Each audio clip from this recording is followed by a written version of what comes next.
Di video kali ini, gue akan bahas 3 prinsip untuk membangun yang namanya kekayaan. Prinsip pertama, ini yang paling penting menurut gue, adalah jangan kehilangan uang. Investasi adalah sebagai sarana ya, untuk kita menggandakan uang kita, membuat uang bekerja di saat kita tidur. Tapi kalau lu investasi dan lu malah rugi duit, ini banyak orang keliru di sini. Kalian berinvestasi itu bukan untuk rugi. Aturan pertama investasi, jangan sampai rugi. Jangan pernah meresikokan yang namanya permanent loss of capital. Karena ini berbahaya dan sulit untuk dibalikin, gua akan jelasin nanti. Jangan pernah ngejar spekulasi, cuman karena teman bilang, kalian lagi mabok, ada teman cerita, "Oh ini ada saham A bagus, oh ini ada kripto B bagus, oh ini ada investasi C, ada titip dana di D." Jangan karena tergiur, lu nggak tahu apa yang lu beli, lalu lu mengalami kerugian dalam investasi lu. Jangan pernah tergiur ya dengan cara cepat. Gue kan selalu cerita ya, sebagai manusia itu kalian harus bisa bilang yang namanya enggak ke opportunity, ke orang ngajak ketemu. Investasi pun sama. Gue lebih banyak di hidup gue bilang enggak ke investasi. Misalnya kemarin, ya bahkan pagi ini ada deal yang datang. Teman gue bilang dia banyak opportunity di consumer. Ya nanti gue lihat dulu. Tapi kemungkinan gue akan bilang enggak.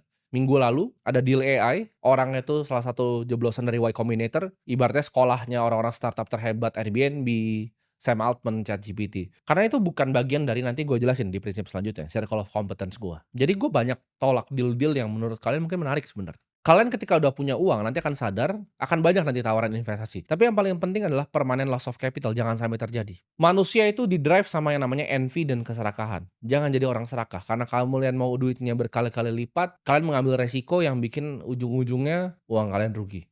Contoh ya, lu menginvestasi ke hal yang lu nggak mengerti. Misalnya Rp100.000.000. Rp100.000.000 itu hilang 50%. Let's say lu invest di A. A ini dari lu taruh 100 juta jadi 50 juta. Itu turun berapa persentasenya? Kalian bisa hitung dengan cepat, 50%. Tapi untuk balikin A tadi dari 50 juta ini ya ke 100 juta, itu butuh naik 100%.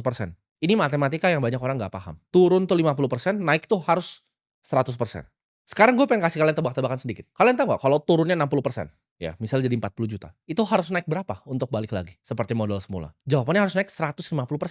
Kita ambil yang lebih ekstrim. 100 juta tadi taruh di C. Turunnya 80%, jadi sisa 20 juta. Itu perlu naik 400%, teman-teman. 400% untuk balik ke modal awal. Ini yang bikin banyak orang meledak. Jadi aturan pertama dari investasi, jangan pernah rugi. Ada gue membuat kesalahan dalam 10 tahun gue berinvestasi, banyak kesalahan yang gue lakukan. Tapi tidak ada kesalahan signifikan yang membuat gue permanent loss of capital. Gue kalau gue gatel, gue mau main sesuatu yang spekulasi, gue udah ada dana spekulasinya. Misalnya 1-2% dari portofolio ini gue pakai untuk memang berspekulasi, berjudi di market. Opportunity yang aneh-aneh gue coba gue ambil. Options derivatif yang unik-unik gue ambil. Tapi itu tidak pernah akan meresikokan permanent loss of capital di